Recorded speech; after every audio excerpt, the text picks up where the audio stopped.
Assalamualaikum warahmatullahi wabarakatuh. Perkenalkan, nama saya Leni Farinawati. Saya adalah seorang guru di SMP Negeri 1 Banjar Timur, Kabupaten Kepulauan Anambas, Provinsi Kepulauan Riau. Dan saya juga adalah seorang mahasiswa Magister Pendidikan Dasar di Universitas Terbuka dengan nomor induk mahasiswa 501122646. Dan ini adalah salah satu tugas untuk mata kuliah studi komparatif pendidikan dasar di berbagai negara untuk diskusi sesi ke-11. Baiklah, untuk soal pertama, dari 10 model pembelajaran terpadu, model mana yang paling relevan dalam kurikulum yang diterapkan di Indonesia saat ini? Model pembelajaran terpadu yang paling relevan di Indonesia saat ini dari 10 model pembelajaran terpadu oleh Robin Fogarty, yaitu yang pertama, model jaring laba-laba. Ini adalah model yang mendasari pelaksanaan pembelajaran tematik terpadu pada kurikulum 2013 di kelas rendah 1, 2, 3. Nah, pembelajaran dimulai dari tema sentral yang kemudian dijadikan payung untuk mengaitkan semua mata pelajaran. Yang kedua, model terpadu. Nah, model ini sangat sejalan dengan semangat kurikulum merdeka, terutama dalam pelaksanaan proyek penguatan profil pelajar Pancasila atau P5. Nah, sekarang kita kenal dengan co-curricular. Model ini memadukan konsep keterampilan dan sikap dari beberapa mata pelajaran secara tumpang tindih untuk mencapai tujuan pembelajaran mendalam. Pertanyaan kedua, paparkan apa yang menjadi tujuan dan fungsi, landasan, prinsip-prinsip, rambu-rambu, serta tahapan pembelajaran tematik terpadu yang selama ini diimplementasikan di kelas atau di sekolah. Baiklah, untuk tujuan dan fungsi, tujuannya yang pertama memberikan pengalaman belajar yang bermakna dan holistik pada peserta didik, mengembangkan keterampilan berpikir terpadu, dan meningkatkan pemahaman konsep. Yang ketiga, memungkinkan peserta didik melihat keterkaitan antar materi dan antar bidang studi. Untuk fungsi yang pertama, meningkatkan efektivitas dan efisiensi pembelajaran, memperkuat penguasaan konsep karena disajikan secara kontekstual. Yang ketiga, mengembangkan sikap dan perilaku positif melalui kegiatan terpadu. Kemudian untuk landasan pertama itu filosofis. Pembelajaran tematik terpadu berlandaskan pada filsafat konstruktivisme yang menekankan bahwa pengetahuan dibangun secara aktif oleh peserta didik. Kedua, landasan psikologis berdasarkan pada teori psikologi Gestalt dan teori perkembangan kognitif Piaget yang menyatakan bahwa anak sekolah dasar berada pada tahap perkembangan operasional konkret, belajar paling baik melalui hal-hal nyata, bermakna, dan saling berhubungan. Ketiga, landasan yuridis merujuk pada peraturan perundang-undangan terkait standar isi, standar proses, dan standar kompetensi lulusan atau SKL yang menjadi dasar kurikulum, misalnya Permendikbud nomor 22 tahun 2016 tentang standar proses. Berikutnya, untuk prinsip-prinsip, yang pertama berpusat pada peserta didik. Pembelajaran harus sesuai dengan minat, kebutuhan, dan perkembangan peserta didik. Yang kedua, bersifat fleksibel. Guru dapat merancang pembelajaran sesuai dengan kondisi lingkungan, sumber belajar, dan konteks sekolah. Ketiga, mengintegrasikan keterampilan. Mengintegrasikan berbagai keterampilan, misalnya membaca, menulis, berhitung, dan berpikir, dan disiplin ilmu. Keempat, menyediakan pengalaman langsung. Peserta didik memperoleh pengalaman belajar secara langsung melalui kegiatan nyata. Dan yang terakhir, yang kelima, memuat pembedaan. Memperhatikan pembedaan individu dalam kecepatan dan cara belajar. Dalam hal ini biasanya kita kenal dengan pembelajaran diferensiasi. Berikutnya, rambu-rambu. Nah, tema yang dipilih harus sesuai dengan tingkat perkembangan, minat, dan kondisi lingkungan peserta didik. Tidak semua mata pelajaran harus diintegrasikan dalam satu tema. Integrasi harus logis dan tidak dipaksakan. Fokus pembelajaran harus tetap pada kompetensi dasar atau tujuan pembelajaran yang telah ditetapkan. Kegiatan harus variatif dan memungkinkan peserta didik berperan aktif.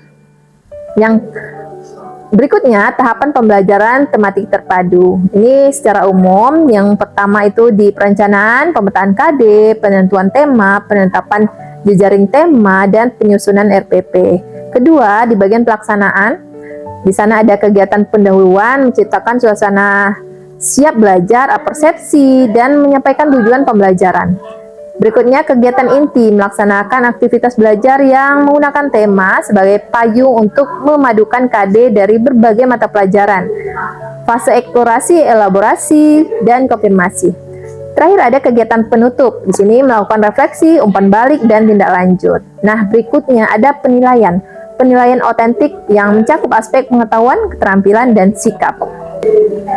Untuk pertanyaan ketiga, melihat di soal nomor 2, silakan Anda analisa apa yang menjadi perbedaan antara kurikulum tematik terpadu dalam 2013 dengan kurikulum Merdeka Belajar. Kemudian bagaimana implementasi di tempat Anda mengajar.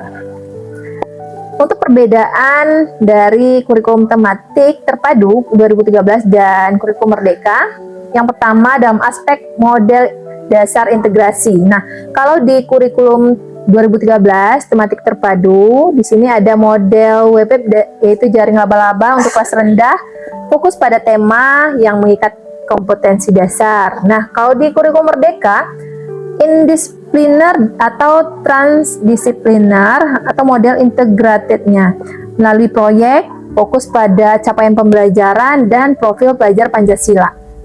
Kemudian pada bagian struktur kurikulum, pada 2013 terdiri dari mata pelajaran dan kompetensi dasar yang diorganisasikan pada tema. Kalau di kurikulum Merdeka terdiri dari intrakurikuler, mata pelajaran, dan kokurikuler. Di sini ada proyek P5, juga ada ekstrakurikuler ya. Nah, waktu yang dialokasikan dipisahkan sekitar 20-30% untuk kokurikuler.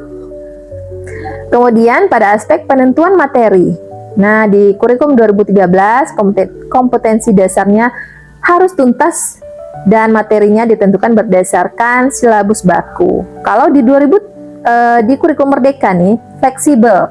Nah, jadi penentuan materi di kurikulum Merdeka itu lebih fleksibel. Guru memiliki otonomi yang lebih besar untuk memilih materi ajar yang relevan dengan capaian pembelajaran. Berikutnya, dalam aspek peran proyek. Nah, pada 2013, proyek ada sebagai salah satu metode pembelajaran dalam mata pelajaran. Nah, kalau di kurikulum Merdeka, ada yang disebut dengan proyek P5 dulunya, atau sekarang itu sudah digabungkan dalam pembelajaran kokurikuler. Nah, ini adalah pembelajaran wajib yang menjadi ruang eksplisit untuk pembelajaran transdisipliner, sikap, dan nilai. Terakhir di aspek perangkat ajar. Nah, di kurikulum 2013 ditentukan oleh buku tematik siswa dan guru. Untuk di kurikulum Merdeka, guru bebas mengembangkan atau memilih modul ajar dan buku teks yang sesuai dengan konteks dan karakteristik siswa. Implementasi kurikulum di SMP Negeri 1 Jemaja Timur, Kabupaten Kepulauan Anambas. Nah, sebagai sekolah di jenjang SMP, implementasi kedua kurikulum ini menunjukkan pergeseran fokus dari integrasi materi ke integrasi karakter dan konteks lokal. Pada implementasi kurikulum 2013, beberapa tahun yang lalu, tahun lalu kita masih menerapkan kurikulum 2013 di kelas 9.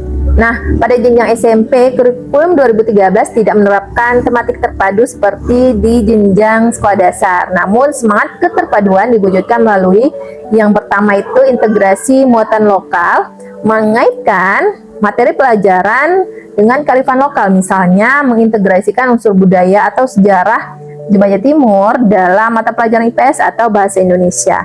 Kemudian pembelajaran berbasis proyek sederhana. Beberapa mata pelajaran seperti IPA atau prakarya menerapkan proyek berbasis KD untuk meningkatkan keterampilan siswa.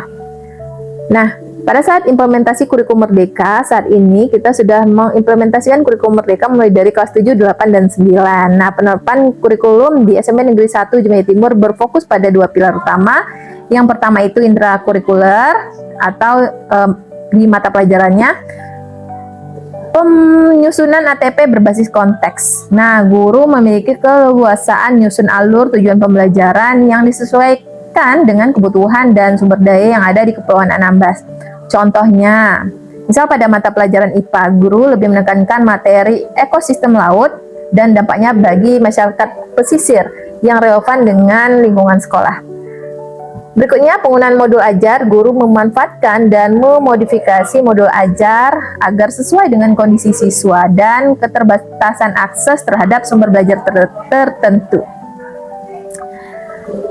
Berikutnya, pada pembelajaran kokurikuler atau proyek penguatan profil pelajar Pancasila, dulu kita kenal dengan P5. Nah, dulu P5 ini adalah jantung dari kurikulum Merdeka dan jadi area paling jelas untuk pembelajaran terpadu di SMP. Namun sekarang berubah menjadi kokurikuler yang dalam penerapannya lebih bervariasi. Kami melaksanakan 6 kegiatan kokurikuler dalam setahun yang diikuti oleh siswa kelas 7, 8, dan 9. Nah, pembagian jam ini disesuaikan mirip dengan P5, 20-30% setahun. Kemudian untuk jadwalnya sendiri, kami membagi jadwal untuk kokurikuler ini sistem blok. Nah, jadi kita blok di bulan-bulan tertentu. Nah, melalui 6 proyek ini, SMP Negeri 1 Jumaja Timur mentransformasi integrasi kurikulum dari sekadar penyampaian menjadi pengalaman belajar holistik yang mengaitkan berbagai ilmu untuk menjadikan siswa sebagai pembelajar yang berkarakter kuat, mampu mengaitkan ilmu, pengetahuan, dan siap menghadapi tantangan nyata. Baiklah, itu tadi pembahasan dari saya untuk topik diskusi kita kali ini pada sesi ke-11. Saya akhiri. Wassalamualaikum warahmatullahi wabarakatuh.